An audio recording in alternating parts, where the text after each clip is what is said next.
காலங்களை நேரங்களை பிரயோஜனப்படுத்திக் கொள்ளுவது. நாட்கள் பொல்லாதவைகளானபடியால் காலத்தை பிரயோஜனப்படுத்திக் கொள்ளுங்கள். எபேசியர் 5:16. நேரமானது எல்லாருக்கும் எந்தவித பாகுபாடும் இன்றி ஒரே அளவில் கொடுக்கப்பட்டிருக்கிறது. இதில் எந்தவித வேறுபாடும் கிடையாது.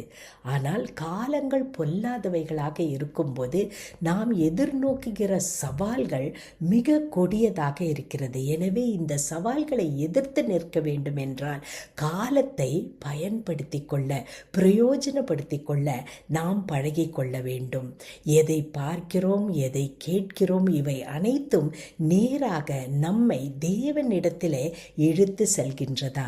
இல்லை என்றால் வேறு வகையிலே, பொல்லாத வகையிலே, பொல்லாத காலத்தில் இருக்கும் நம்மை எங்கோ பல இடங்களிலே, பல திசைகளிலே எடுத்து சென்று விடுகிறதா? யோசித்து பாருங்கள். அன்பின் பரமதகப்பனே, எங்கள் காலங்களை நாங்கள் பிரயோஜனப்படுத்தி கொள்ள வேண்டுமப்பா. ஏனென்றால் நாட்கள் பொல்லாதவைகளாக இருக்கின்றன. எங்களுக்கு உதவி செய்யும் ஆண்டவரே.